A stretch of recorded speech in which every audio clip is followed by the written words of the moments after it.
Okay, so there's several important issues I want to raise. Previously, I've mentioned that I believe that the Syria war is becoming a glaring example of a media war. Actually, that's probably true of many modern conflicts, but especially this one. Um, there is a case that I want to discuss a little bit, and a journalist, Eva Bartlett. She is a Canadian journalist, and she purports to be an independent journalist. This is actually quite a dubious claim. And I'll tell you the context as to how I got looking into this. I was in a somewhat heated debate with someone who was basically just, as far as I'm concerned, was pushing Russian propaganda and pro-Assad propaganda regarding Syria. Anyway, she put several links to reports and blogs and so on by Eva Bartlett, and I looked into them, and a lot of them were via Russia Today. Um, so then I just googled Eva Bartlett, and a Channel 4 report came up, and the title of the report was Fact Check. Now, Eva Bartlett claims that she's an independent journalist, yet she writes a blog for Russia Today, right? She also is openly pro Assad. Now, this is simply a contradiction. You cannot claim to be an independent journalist if you are working for a state news agency and openly supporting one warring party in a conflict. That's nonsensical. By any stretch of the imagination, that is irrational to say on one hand that you're supposedly independent, whilst on the other being so clearly on one side. So that claim should just be thrown out the window. As far as I'm concerned, that really puts question marks on her reliability as a journalist. Anyway, in a speech recently at the UN, which was organised by a Syria delegation, like I say, she's pro Assad. Um, she used that to attack Western coverage of the conflict and also the White Helmets. One of the main allegations against the White Helmets is that they aren't actually aid workers, but they are militants posing as aid workers. Now, I'm not on the ground in Syria, and as I've said previously, I think it is impossible for people to know everything that is going on. This is a very complex and brutal conflict, and I am sure there will be examples of terrorists or militants infiltrating aid workers, maybe looking, maybe putting on false identities and so on. But and also there's been footage has emerged of people faking airstrikes in Port Said, Egypt, purporting to be Aleppo. Nevertheless, I think you would be utterly delusional to suggest that there is not airstrikes going on in Syria. They're blatant, they are, and have been for years. Anyway, what Eva Bartlett used to sort of attack the White Helmets, Western media, because Western outlets like Channel 4 News, which made this report, often use the White Helmets as a source. Now, the contention with this is that Western media outlets have unreliable sources because they're alleging the White Helmets are unreliable. But here's the thing, in order to do that, in order to validate the point, I should say to validate her point, she said that there was a little girl called Aya, and this little girl was shown in one airstrike, and then she was purported to be shown in another airstrike several months later. In other words, the allegation was this little girl is an actress and she's being reused. Now, admittedly, if you look at this on the surface and you look at the different little girls being pulled out, on the surface they look somewhat similar. They're roughly the same age, similar hair, similar clothes. But Channel 4 made a very good and comprehensive insight into this, and they actually laid out some of the facts. And when you look a bit further into it, actually, the little girls are not the same. And they had close up shots, and you can see that they're clearly different little girls. Now, this flies straight in the claims that Eva Bartlett is making.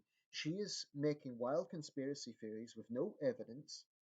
She's slandering the White Helmets, saying that they're manufacturing all of this. And actually, when you think about it, it's pretty despicable because she is using the victims of war to justify her own agenda. that's what it really comes down to. And Channel 4 looks at a lot of details. For example, there's question marks raised as to why the little girls are seen in different men's hands, as if to suggest this is rigged or something. But this is common practice. When you have an airstrike, you're going to have lots of rescuers, and it would be common practice for them to pass a child from one person to another. You also have to question the logistics of faking something like this, because that would then involve burying a child in rubble, only to bring them out, and which would basically be child abuse. Now, does that really sound more plausible than an airstrike in a war zone? I think an airstrike in a war zone sounds a lot more plausible, especially given that these airstrikes were widely reported by numerous sources when they happened. For example, when pro regime forces said that they were going to carry out an operation in a rebel held part of Aleppo. So, in short, I think what Eva Bartlett is doing is pushing the narrative of one side of this conflict, and people are blindly believing it because it vindicates their own viewpoints. Um, that seems to me what is going on. The people will say, "Oh, but you're just believing Channel 4." I think Channel 4 has made some very valid points here, and if you look at the way they have reported this, um, I think they're making some very valid points. I think as networks go, they're probably one of the best in terms of investigative journalism. And why do am I more likely to believe Channel 4 than Russia Today? I'll tell you why. Because Russia Today is fiercely pro Moscow. It will never ever criticize the Russian government. Now, Channel 4, to its credit, actually does scrutinize British foreign policy. It scrutinizes, for example, the British position in terms of arms to Saudi Arabia. So I don't think anyone can rationally accuse Channel 4 of being nationalistic and pro British government. So yeah, I believe Channel 4 more than Eva Bartlett, because how can you see someone as reliable when she is being so she's not even trying to hide the fact that she is taking one side over the other. And that's why, journalism, especially in a war context, is extremely important. And the power that the media has is immense. That is why it is essential the journalists do their job properly. And the way to do that properly is not to allow themselves to be used as tools by one side or the other. Now, Eva Bartlett, how can she claim to be independent? It isn't just about working for RT, it's the fact that she openly supports Assad. That to me is nonsensical. I think what's probably happened is at some point she has been radicalized, in a sense, by pro regime propaganda, or maybe she has friends who are pro regime or something. But please, don't tell me this woman is an independent journalist. She's not. Um, and that really does put question marks on her legitimacy to pontificate and to lecture other media networks when she's basically a stooge of RT, which is what she is. And as far as I'm concerned, anyone who works for RT raises questions about their validity as a journalist. That might sound harsh, but RT has anyone who has a thinking mind can see what RT does. And people might say, oh, well, every network is biased. And that's true. That is true. But the difference is RT zealots really, really do believe that everything RT tells them. Whereas I think people who watch the BBC and CNN aren't really slavishly defensive of those organizations.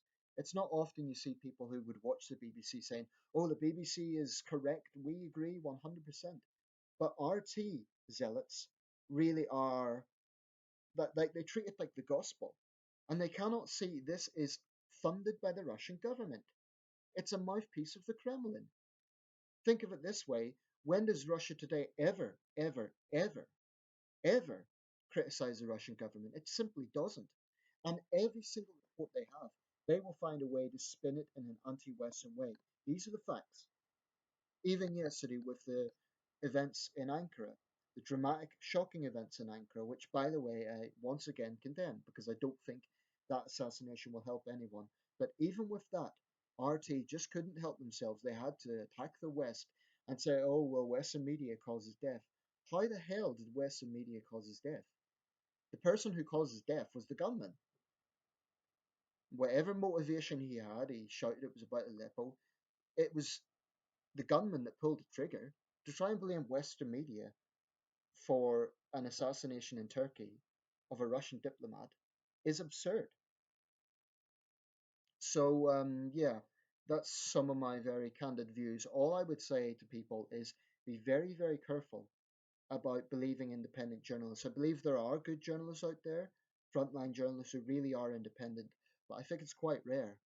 I think there are some independent journalists who purport to be independent, but if you look a little bit deeper, either they're useful idiots and they're being used by a regime, or they know damn well what they're doing, in which case they're a disgrace to journalism because they're no better than the Joseph Goebbels school of thought. I mean, Eva Bartlett is an apologist for a brutal dictator. Shame on her. And people just blindly believe her because it suits their own agenda. So I have no doubt if I look at an Eva Bartlett video, there'll be lots of comments underneath saying she's telling the truth and she's standing up to NATO and long lives our Putin and all the rest of the rubbish. So really, don't just. It really works me up when people claim to be independent or they claim to be neutral when they're so blatantly taking one side over the other. Give me a break.